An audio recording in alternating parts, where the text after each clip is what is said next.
द्वारपाल हरि के प्रिय दो। भगवान विष्णु के दो द्वारपाल थे, जय और विजय। इनका नाम, एक हम भी थे उसमें, ऐसा नहीं है, एक हम भी थे, लेकिन बड़े राक्षस थे। एक बार सनकादिक ऋषि भगवान विष्णु का दर्शन करने पहुंचे तो बैकुंठ के 6 द्वार पार किए, 7वां अंतिम गेट, तो वहाँ ये द्वारपाल दोनों बैठे थे। ये किवाड़ खोलकर जाने लगे, पर्दा हटाकर जाने लगे। तो द्वारपाल रोका, अरे रुको रुको, कहाँ जा रहे हो? बोले भगवान का दर्शन करने जा रहे हैं। बोले कमाल है, हम यहाँ बैठे हैं और आप बिना पूछे चले जा रहे हैं। तो सनकादिक ऋषियों ने कहा, हमने तो कभी पूछने की, कभी ऐसा हमको तो आया नहीं, हम तो जब चाहते थे तब आ जाते थे। बोले नहीं, अब सरकार बदल गई है। अच्छा, आदरणीय रामनिवास जी बैठे, ये कितने सरल हैं, और इनके द्वार पर जो संतरी खड़ा रहता है ना, वो देखो कितना अकड़ू होता है, वो जाने ही नहीं देता, बैठो यहाँ, इधर बैठो, अभी नहीं मिलेंगे, साहब व्यस्त है, ऐसा है वैसा है। तू मैं हुई, तू मैं हुई, गाली गलौच हुई, शाप हो गया। सनकादिक ऋषियों ने शाप दे दिया, भगवान के दर्शन में विक्षेप करते हो, तुम बैकुंठ में रहने लायक नहीं, तुम राक्षस बनोगे, पृथ्वी पर जाओ। बैकुंठ में कुंठा हुई, हाहाकार मच गया। वो कौन सी घंटियां होती हैं, जेल में बसती थी ना एक कोई पगली घंटी, क्या कहते हैं, रामनिवास जी तो जेल में रहे है ना। अरे हम भी रहे 17-18 महीने, हम कोई सामान्य नहीं है, जेल काट के आए हैं, बहुत हिम्मती है। तो हल्ला मच गया, भगवान दौड़े आए, ऋषियों को साष्टांग प्रणाम किया।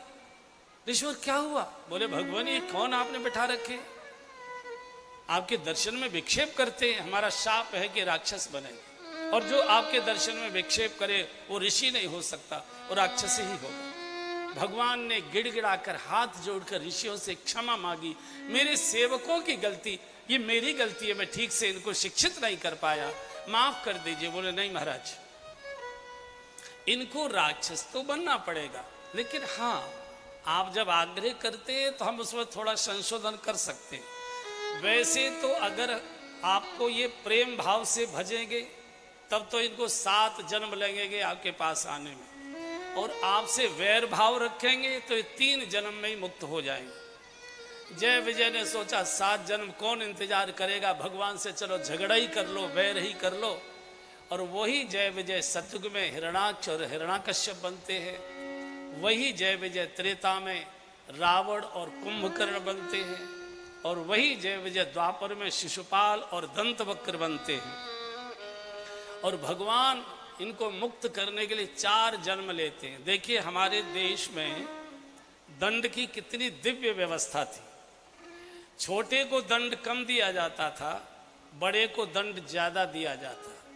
भगवान ने दंड ज्यादा स्वीकार किया, मेरे सेवकों ने भूल की है, मैं स्वामी हूं, मैं शिक्षित नहीं कर पाया। भगवान को 4 अवतार लेने पड़े और जय विजय 3 जन्मों में मुक्त हो गए। आज दंड की व्यवस्था उल्टी है, बड़े लोग पकड़े जाते हैं, चपरासी फंसा दिए जाते हैं। आज दंड की व्यवस्था उल्टी, इसलिए राम राज्य की घोषणा करने से राम राज्य नहीं आता, राम राज्य का आचरण करना पड़ता है, तब राम राज्य आया करता है। दूसरा कारण बताया, कश्यप और अदिति नाम के बड़े श्रेष्ठ ऋषि दंपति हुए, इन्होंने बड़ा तप किया, भगवान ने इनको दर्शन दिया कि एक समय में आपके यहाँ पुत्र बनकर आऊंगा। तीसरा कारण बताया, जालंधर नाम का एक राक्षस था, जिसके नाम से जालंधर शहर बसा हुआ है पंजाब में, जालंधर वहीं का राजा था, उसी के नाम से वो बसा है। तो राक्षस था। इसकी पत्नी सती वृंदा, ये बड़ी पतिव्रता थी, तो पत्नी के पातिव्रत के प्रभाव से जालंधर मारा नहीं जा रहा था और अत्याचार उसका बहुत बढ़ गया। तो भगवान ने धोखे से जालंधर का वेश बनाकर और सती वृंदा का पातिव्रत भंग किया। अब सती के पातिव्रत को भंग करे, चाहे सामान्य नागरिक हो, चाहे भगवान ही क्यों न हो, दंडित तो होगा। चूंकि सतीत्व भंग नहीं किया जाता, सतीत्व को प्रणाम किया जाता है, पूजा की जाती है। आज भी हमारे देश में कई सतियां हुई हैं, उनकी आज तक भी पूजा कर चली आ रही। तो वृंदा को ये समझ आ गई कि ये मेरे पति नहीं है, चूंकि पत्नी अपने पति के शरीर को पहचानती है, और उसने शाप दे दिया, खबरदार सच बोलो कौन हो, मैं शाप देती हूं तुम। भगवान को प्रकट होना पड़ा। तो सती ने कहा प्रभु आपने और ये कुकर्म किया मेरे साथ, आपकी बुद्धि पर पत्थर पड़ गए थे क्या? या कोई ब्रज की माताएं बैठी होंगी तो वो जानती है ब्रज में गाली दी जाती है, जैसे कोई बच्चा गलती कर आए तो माँ कहती तेरी बुद्धि पर पत्थर पड़ गए थे क्या उस समय, तुझे समझ चली गई थी? तो वृंदा ने कहा कि आपकी बुद्धि पर पत्थर पड़ गए क्या? मेरा शाप है कि आप पत्थर बनोगे, और जैसे आप मेरे शरीर पर आए मैं आपके सिर पर हमेशा बैठूंगी। उसी शाप के कारण भगवान सालिग्राम बने हैं और वृंदा तुलसा बनी है, और तब से लेकर आज तक तुलसा जी सालिग्राम जी के सिर पर ही चढ़ाई जाती है।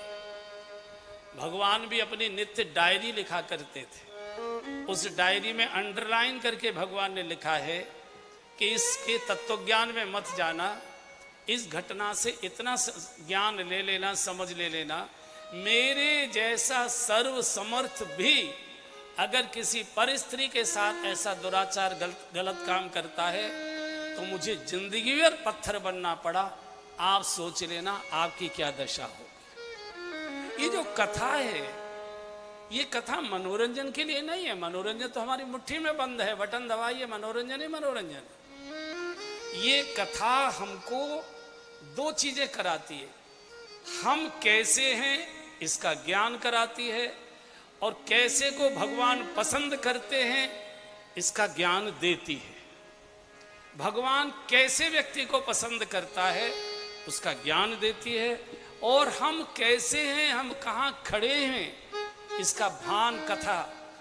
और आप जितने बैठे हो, एक बार मुझे किसी पत्रकार ने पूछा कि सिनेमा हॉल में भी इतने सुंदर सुंदर चित्र चलते हैं, संगीत चलते हैं, एयर कंडीशन चलते हैं, सोफे पड़े रहते हैं, लेकिन और 3 बार इंटरवल होता है उसमें, फिर भी कई बार सीटियां बज जाती हैं, लोग हल्ला गुल्ला करने लगते हैं, 3 घंटे कथा में व्यक्ति करवट नहीं बदलता है, बैठा ही रहता है, ऐसा क्यों?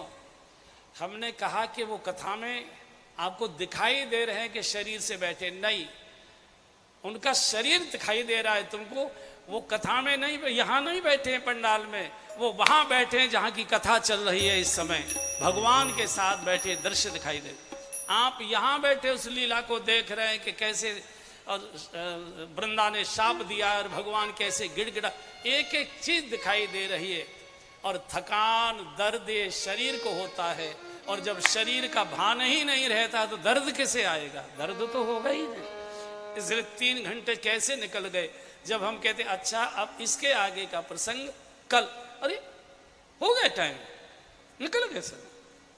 इसका कारण है कि हम देह से नहीं बैठे हैं, देह दिखाई दे रही है, हम ध्येय में डूबे हुए, जहां का प्रसंग चल रहा है वहां। तीसरा प्रसंग आते आते शंकर जी मुस्कुराने लगे। तो पार्वती जी कहा मुस्कुरा क्यों रहे? बोले सुनाऊं कि ना सुनाऊं? अरे लो सुनने के लिए तो आज बैठी हूं। बोले सुन लो। एक बार शंकर जी, क्या है भाई? नारद जी ने शंकर जी को शाप दिया। नारद शाप दीन एक बारा, नारद शाप दीन एक बारा, कल्प एक ते ही लगी अवतार। सब गाइए, अच्छा लगेगा।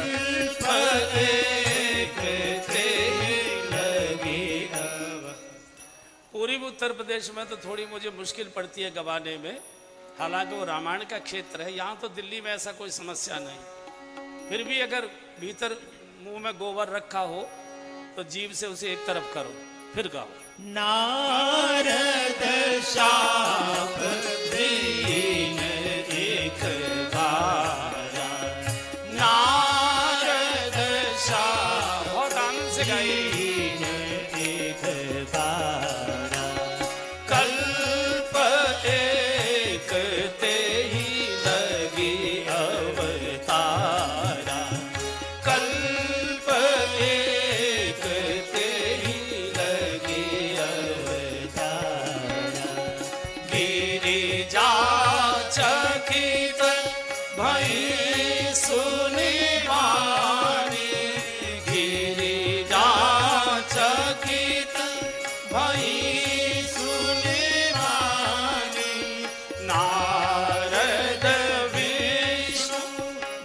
भगत पुनि ज्ञानी, नारद विष्णु भगत पुनि ज्ञानी, कारण कवन शाप मुनि दीना, कारण कवन शाप मुनि दीना, का अपराध रमापति कीना, का अपराध रमापति कीना, यह प्रसंग मोहि कहु पुरारी, यह प्रसंग मोहि कहु पुरारी, मुनि मन मोह आचरज भारी, मुनि मन मोह आचरज भारी, नारद शाप दीन एक बारा, नारद शाप दीन एक बारा। जैसे ही शंकर जी ने श्रीमुख से यह कहा, हे देवी, एक बार नारद जी ने क्रोध में आकर भगवान विष्णु को शाप दिया था, एकदम खड़ी हो गई। क्या हर समय भांग के नशे में रहते हो क्या? तुम्हारी बुद्धि बिगड़ी है क्या? अच्छा, पता नहीं क्यों ये परंपरा तब से लेकर सती के यहां से आज तक आ रही है। हर पत्नी प्रीति विहार को छोड़कर अपने पति को बेवकूफी समझती है। तुम तो महामूर्ख हो, तुम्हारी बुद्धि तो पत्थर पड़ गए, तुम्हारी बुद्धि तो मरी। यहां की बात नहीं कर रहा हूं, 8 दिन रहना है अभी मुझे यहां। तो ऐसा कभी हो सकता है क्या? शंकर जी ने कहा, क्यों नहीं हो सकता देवी? उखड़ रही है, उखड़ो मत, क्यों नहीं हो सकता? बोले इसलिए नहीं हो सकता कि एक तो नारद जी भगवान विष्णु के भक्त हैं और पुण्य ज्ञानी, इतने बड़े ज्ञानी हैं, भगवान का भक्त और वो भी ज्ञानी, ऐसा अज्ञान का कार्य कैसे कर सकता है कि भगवान को शाप दे? शंकर जी ने कहा, देवी यहां न कोई ज्ञानी है न यहां कोई मूढ़ है। बोले बेहसी महेश तब, यहाँ ज्ञानी मूढ़ न को, जेई जब रघुपति करहि तब, सो तस तेहि क्षण हो, राम कीन चाहि सोई होई, राम कीन चाहि सोई होई, करे अन्यथा अस नहीं कोई, करे अन्यथा अस नहीं कोई। बहुत मधुर वाणी में शिव ने कहा, देवी उखड़ो मत, न यहाँ कोई ज्ञानी है न यहाँ कोई मूढ़ है। कब मूढ़ ज्ञानी हो जाए और कब ज्ञानी मूढ़ हो जाए इसका कोई पता नहीं। भगवान जिस समय नचावत राम गुसाई, कठपुतली का खेल चल रहा है संसार में, और कब राजा रंक हो जाए और कब रंक राजा हो जाए, दिल्ली वालों को समझाने की जरूरत नहीं। कब भूत हो जाए और कब वर्तमान हो जाए, दिल्ली वाले बहुत अच्छी तरह से जानते, इसको बता नहीं। राम कीन चाहे सोई होई, करे अन्यथा अस नहीं कोई। बोले मेरी समझ में नहीं आ रहा है कि नारद विष्णु भगत, नारद जी तो भगवान विष्णु के भक्त हैं, भक्त होकर कैसे भगवान को शाप दे सकते? मुझे पूरी कथा विस्तार से सुनाई। यह प्रसंग मोहि कहाँ पुरारी, मुनि मन मोह आचरज भारी। बहुत पावन प्रसंग है बंधुओं बहनों, बहुत प्यार से मन से सुनिए, बिल्कुल हमारे जीवन का प्रसंग है ये। शंकर जी पूरा प्रसंग विस्तार से सुनाते हैं। एक बार नारद जी कनखल आए, हरिद्वार आए। कनखल सती माँ के पीहर है, मायका है। दक्ष प्रजापति सती के पिताजी है। तो कनखल आए नारद जी। उस समय दक्ष प्रजापति गंगा स्नान करने गए थे। तो बच्चों ने नारद जी का बहुत स्वागत सत्कार, बहुत आदर सत्कार किया। ऋषि आए हैं, ऋषि आए हैं, ऋषि आए। 10,000 लड़के थे इनके, दक्ष प्रजापति के 10,000 पुत्र थे। तो ऐसा ज्ञानोपदेश किया नारद जी ने, कहाँ ये संसार की कीचड़ में फंसे हो, जन्म मरण में, अरे चलो भगवान का भजन करो, भगवान के धाम चलो, मुक्ति ही जीवन का ध्येय होना चाहिए। कहाँ तुम कीचड़ में, अब बड़े होगे, शादी करोगे, बच्चे होंगे, मरेंगे, हाय हाय करोगे, ये करोगे। तो ज्ञानोपदेश किया और सबको वैराग्य की दीक्षा लेकर चले गए। गंगा स्नान करके शंकर दक्ष आए तो पत्नी से पूछा कि देवी बच्चे कहाँ गए? बोले नारद जी आए थे, सबको मंत्र दीक्षा देके बाबा जी बना के ले गए। दक्ष प्रजापति को तो बहुत क्रोध आया। अरे एक बच्चे के लिए कितना परिश्रम करना पड़ता है, कितनी प्रतीक्षा करनी पड़ती है, भगवान से कितनी मिन्नतें करनी पड़ती है, महात्माओं के यहाँ जाके माथा रगड़ना पड़ता है, गोद में बालक आए, गोद में बालक आए, और 10,000 बच्चों को बाबा बना कर ले गया। और वहीं से जल अभिमंत्रित नारद जी की दिशा की ओर फेंक दिया। नारद, मेरा शाप है कि तू 2 घड़ी से ज्यादा कभी कहीं टिकेगा नहीं। 2 घड़ी 24 मिनट का एक घड़ी होती है, 48 मिनट से ज्यादा तू तो सारी दुनिया को साधु बना देगा, वैराग्य सारी सृष्टि भी खत्म कर देगा। तो नारद जी के पैर में चक्कर आ गया, ये तभी से नारद जी चक्कर काट रहे हैं। लेकिन बंधुओं, भूमि का भी अपना एक प्रभाव होता है। आपने देखा होगा, शमशान में जाइए, माथा ठरकने लगता है, घबराहट होने लगती है, ऊब लगने लगती है, अटपटा सा लगने लगता है। मंदिर में जाइए, हाथ जुड़ने लगते हैं, बिना याद किए भी भजन याद आने लगते हैं, सिर झुकने लगता है, विनम्रता आती है। हर भूमि का अलग प्रभाव होता है। तो घूमते घूमते घूमते घूमते एक बार फिर ऋषिकेश हरिद्वार की ओर आए। तो जहां भारत माता मंदिर है, उसके पास सप्त ऋषि आश्रम है। तो यहाँ एक बड़ी सुंदर सी पहाड़ की गुफा थी। कुछ भूमि का प्रभाव, कुछ गंगा मैया की कृपा, कुछ भगवान की करुणा, जो भी समझिए। सोचा कि घूमते घूमते पैर टूट गया, मेरे बस का घूमना नहीं है, बैठकर भजन करूंगा। और बैठकर आसन लगाकर भजन में बैठ गए। कामदेव इंद्र डर गया। देखो, सत्ता के आसन पर बैठा हुआ व्यक्ति ऊपर से बहुत कड़क दिखाई देता है, लेकिन भीतर से बहुत डरपोक होता है कि कोई मेरी सत्ता के सिंहासन को हिला न दे। इंद्र ने सोचा कि ये बाबा तो कभी बैठकर भजन करता नहीं था, ये तब कर रहा कि ऐसा तो नहीं है इंद्रासन लेना चाहता हो। डर के क्या करे, उसकी तो सीधे कुछ करने की हिम्मत नहीं थी। कामदेव को बुलाया और कामदेव से कहा, कामदेव जो चाहो सो पुरस्कार लेना, जो चाहो तुमको वही पुरस्कार तुमको मिलेगा। ये बाबा की समाधि खुलवाओ, जो करना हो सो करो, जो व्यवस्थाएं तुमको चाहिए वो सारी व्यवस्थाएं मैं करूंगा इस बाबा की समाधि। बंधु और बहनों, ये केवल नारद जी के साथ नहीं हुआ, हमारे अपने घरों में भी होता है। लड़का अगर बहुत पूजा पाठ करने लगे और बहुत महात्माओं के पास बैठना शुरू कर दे तो माता पिता ही घबरा जाते हैं। लड़का बिगड़ जाए इससे ज्यादा परेशानी नहीं होती, लड़का साधु न हो जाए इससे ज्यादा घबराहट होती। और ये प्राचीन परंपरा ही चली आ रही। तो कामदेव, इंद्र ने कामदेव को बुलाया और कहा जाओ। और कामदेव स्वर्ग की समस्त अप्सराओं को लेकर, नृत्यांगनाओं को लेकर, गायकों को लेकर, वादकों को लेकर, सब जितने प्रकार की अप्सराएं थी सबको लेकर आ गया ऋषि ये सप्त सरोवर के किनारे।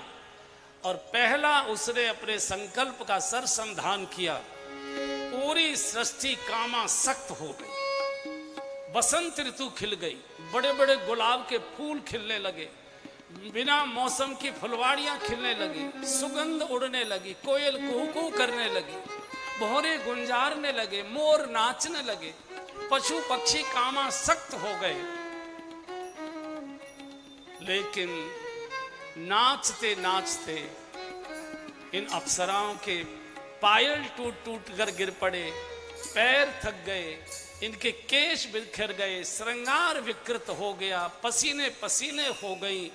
बाजे बजाने वाले, वाद्यंत्र बजाने वाले, नगाड़े बजाने वालों के नगाड़े फट गए, वाद्यंत्र फट गए, उंगलियों में छाले पड़ गए। लेकिन काम कला कछु मुनीन व्यापी, काम सब गाई, बहुत अच्छा प्रसंग है।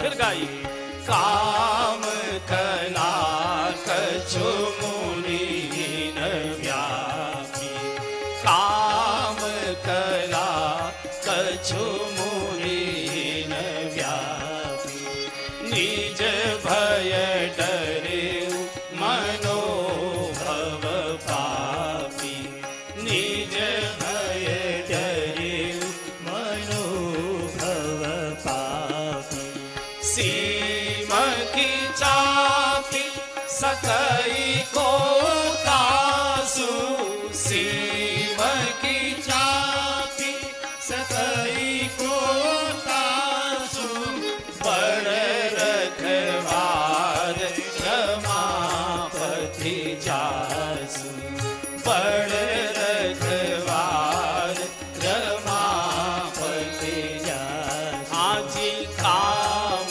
कला कछु मुनीन व्यापी, काम कला कछु मुनीन व्यापी। नाचते नाचते अप्सराएं गिर गई मूर्छित होकर, पायलें टूट गई, वाद्यंत्र फट गए, गाने वालों के कंठ सूख गए, गले पड़ गए। लेकिन काम कला कछु मुनीन व्यापी, नारद जी की समाधि को कोई टस से मस नहीं कर पाया। क्यों? क्योंकि हृदय में भगवान का जप चल रहा था। काम बाहर से आक्रमण कर रहा था, हृदय में भगवान जागृत अवस्था में बैठे थे। बंधुओं, हमारा तन कहाँ बैठा है ये बहुत महत्व की बात नहीं है, मैं आऊंगा इस पर विस्तार से। हमारा मन कहाँ बैठा है ये महत्व की बात। बाहर का काम कुछ नहीं बिगाड़ पाया, क्योंकि हृदय में भगवान का चिंतन चल रहा था। और जिसकी रक्षा भगवान करे, गोस्वामी जी ने बहुत सुंदर पद लिखा है, गा लीजिए। जानकी नाथ सहाय करे तब कौन बिगाड़े, करे नर तेरो जानकी नाथ सहाय करे जब कौन बिगाड़े, करे जग तेरो जानकी नाथ।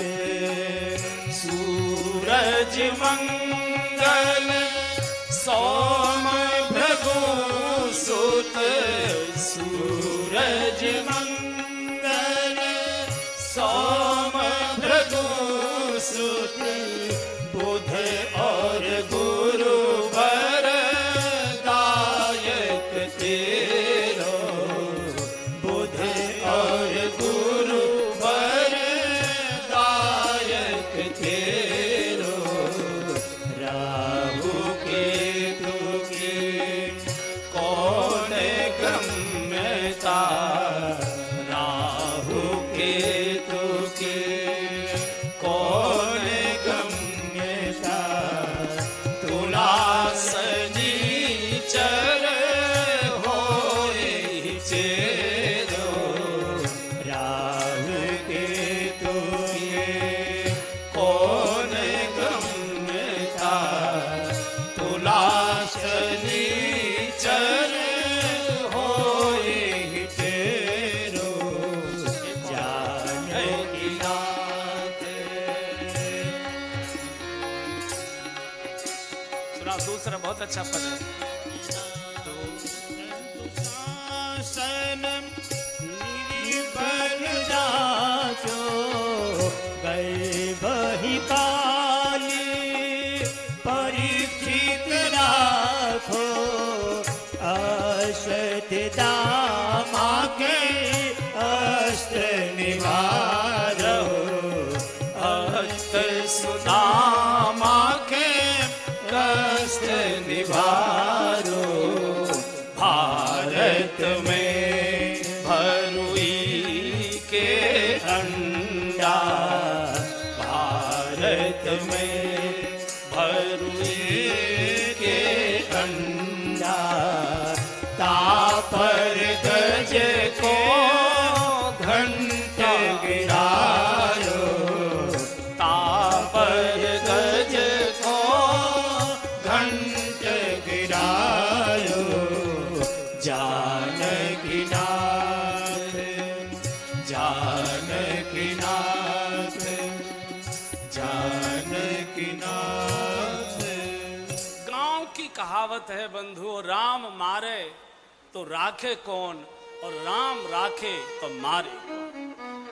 जानकी नाथ सहाय करे तब कौन बिगाड़ करे जग तेरो। कोई नहीं बिगाड़ सकता, भगवान का भरोसा है। किसी न किसी, महाभारत की घटना आपने सुनी होगी, युद्ध चल रहा था भयानक, इधर से उधर घोड़े हाथी दौड़ रहे थे, मारो मारो भागो भागो हो रहा था। और टिटहरी, आप जानते हैं टिटहरी मैदान में अंडा देती है। टिटहरी छुपकर अंडा नहीं देती, बिल्कुल खुले मैदान में अंडा देती है। तो जैसे ही हाथी दौड़कर आ रहा था तो टिटहरी के 4 अंडे रखे हुए थे, वो ऐसे पंख फैला कर टे टे, हमको रोजाना का अभ्यास, हमारे पानी घाट के आश्रम में है। तो जैसे हम लोग टहलने सुबह निकलते हैं तो उसके अंडों से हमारा कोई लेना देना, तो अभी वो टे टे टे टे टे एकदम बढ़ने नहीं देती। तो टे टे टे टे करके वो खड़ी हो गई। भगवान का रथ पीछे था, भगवान समझ गए, तो तुरंत भगवान ने माया से, जो हाथी था जिसके पैर से कुचल सकता था, वो हाथी के गले में जो घंटा लटका था, भगवान की माया ने उसको तोड़ दिया और अंडों के ऊपर गिर गया। 18 दिन के युद्ध तक अंडे सुरक्षित रहे। जब युद्ध पूरा हो गया और जब भगवान लौटकर सबको विदा करके जाने लगे द्वारिका के लिए, तो याद आ गई, अरे वो मैदान में टिटहरी के अंडे तो दबे के दबे रह जाएंगे। और गए तो देखा तब तक अंडों में से बच्चे निकल आए थे, चूजे छोटे छोटे निकल आए थे। भारत में भरुए के अंडा, तापर गज को घंटा भी। आप अपना जरा याद, कभी कभी आप बड़े संकट में फंसे होते, चाहे अपने नगर में, चाहे कहीं रिश्तेदारी में, चाहे किसी यात्रा में, बहुत दुखी है, कई प्रकार की अटैची चोरी हो गई या जेब कट, बहुत दिक्कत। इतने में कोई न कोई आपका रिश्तेदार मिल जाता है रेलवे स्टेशन पर, अरे यहाँ कैसे, अरे वो जा रहे थे, सब सामान चला गया, कुछ भी बचा, बोले लो लो लो। आपको क्या लगता है अगर वो रिश्तेदार नहीं होता तो हम दिल्ली नहीं आ पाते? वो रिश्तेदार नहीं था, कौन था वो? तब तब प्रभु धरे विविध शरीरा, तब तब प्रभु धरे विविध शरीरा, हरहि कृपा निधि सज्जन पीरा, हरहि कृपा निधि सज्जन पीरा। वो न मित्र था न रिश्तेदार था, तब तब प्रभु धरि विविध शरीरा, हरहि कृपा निधि सज्जन पीरा। बस मुश्किल ये है, हम दुनिया पर भरोसा करते, भगवान पर हमेशा शंका ही रखते।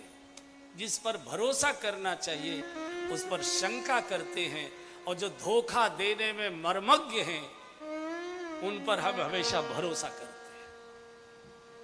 थक गया कामदेव, परास्त हो गया, नारद जी का कुछ बिगाड़ नहीं पाए, क्योंकि जान भगवान का हृदय में जब चल रहा था। अंत में उसने ब्रह्मास्त्र प्रयोग कर दिया।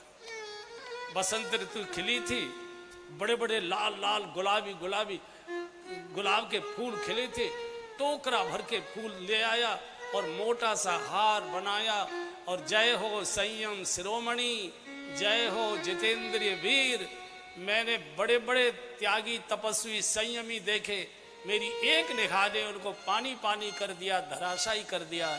लेकिन जय हो आपकी, जय हो आपकी, मेरे सारे प्रयत्न निष्फल हो गए, मैं आपकी समाधि नहीं खुलवा पाया। और जैसी जय हो की मदिरा कान के मार्ग से। एक मदिरा वो है जो मुख से पी जाती है, ये बोतल की मदिरा होती है। एक मदिरा इससे भी ज़्यादा भयंकर होती है, प्रशंसा की मदिरा, जो कानों से पी जाती है और भीतर जाके बैठ जाया करती है। इसलिए आपने सुना होगा बड़े लोगों के बारे में कि बड़े लोग कान के बहुत कच्चे होते हैं। चूंकि जो उनके चमचे कहते, क्या कहते, मैं तो चमचा शब्द नहीं बोलूँगा, उनके जो लगे मुंह लगे लोग होते हैं ना, उनके कान भरते रहते हैं। और कई बार तो वो पत्नी से भी लड़ाई करवा देते हैं, इतने कान भरने में होशियार होते हैं वो बड़े। अब कोई खतरा नहीं है यहाँ, कोई ऐसा कोई खतरा नहीं है। तो नेत्र खोल दिए, नेत्र, और जैसे नेत्र खोले नारद जी घबरा गया, कहीं श्राप न दे दे, कहीं श्राप न दे दे। तो माथा टेक दिया, बोले नहीं नहीं कोई बात बेटा, कोई बात नहीं, कोई बात, तुम्हारा अपना काम था। कई प्रिय वचन काम परितोषा, बंधुओं यही हमसे भूल होती है। नारद जी को एक नहीं करोड़ों कामदेव नहीं हिला सकते। ये हम सबको शिक्षा दे रहे हैं नारद जी कि जब मेरी जैसे की स्थिति ये हो सकती है तो सावधान रहना। और हमारी सरकार को भी बोर्ड लगाने पड़े सड़कों पर, सावधानी हटी दुर्घटना घटी। आजकल कम हो गए कुछ, अभी हैं बोर्ड के, खत्म हो गए, कोई कोई है अब। जो दुर्घटना होनी थी वो तो हो गई, अब तो 5 साल बाद होगी। जो होनी थी वो तो हो गई। तो हमेशा सतर्क सावधान रहे। दुर्गुणों को कभी आशीर्वाद मत दीजिए। जब आप दुर्गुण को आशीर्वाद दोगे तो गला तो सद्गुण का घोटोगे, और वही होने वाला है। कामदेव को आशीर्वाद दीजा बेटा, कहीं प्रिय वचन। जब तुम काम को प्रिय वचन बोलोगे तो राम को तो कटु वचन बोलने ही पड़ेंगे, दोनों तो एक साथ रह नहीं सकते। जगह जगह कामदेव ने इनके सम्मान समारोह आयोजित करा दिए। ओ जहां जाते नारद जी, ऐसा कोई जितेंद्रिय हमने देखा नहीं। ऊंचे मंच पर बड़े बड़े भाषण, मोटी मोटी मालाएं। इन नारद जी को मालूम नहीं है, भक्त कभी नहीं कहता कि ये सब मैंने किया है, कभी नहीं। अहंकारी कहेगा अगर मैं न होता तो, मैंने न किया होता तो, मैंने तुम्हें सलाह न दी होती तो, मैंने तुम्हारी सहायता न की होती तो, मैंने उनको फोन न किया होता। ये अहंकार का लक्षण है।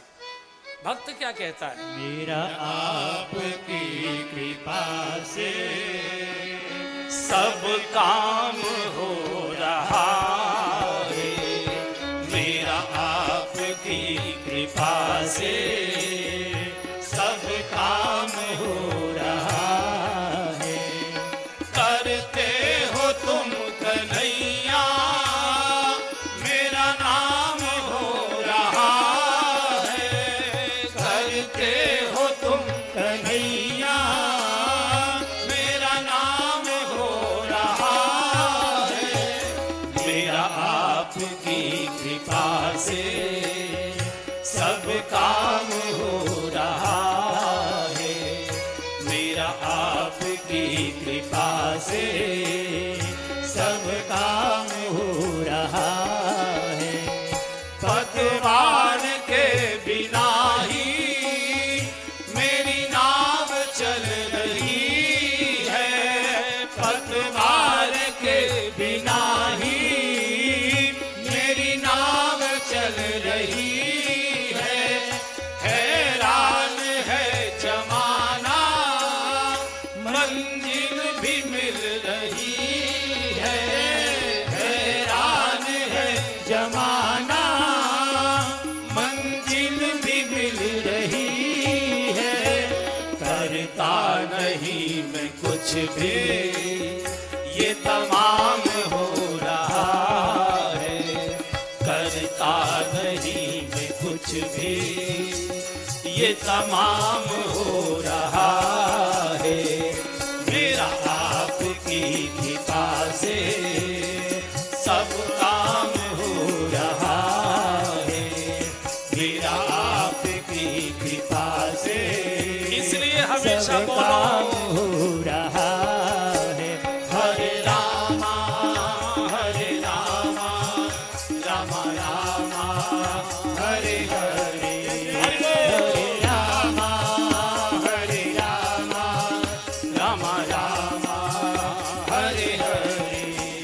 Hare Krishna,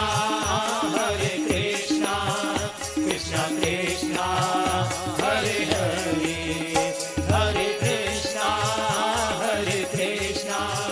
Krishna Krishna, Hare Hare, Hare Rama, Rama Rama, Hare Hare, Hari बोल। Hare Rama, Rama Rama, Hare Hare, Hare Krishna, Krishna Krishna, Hare Hare, Hare Krishna, Krishna Krishna,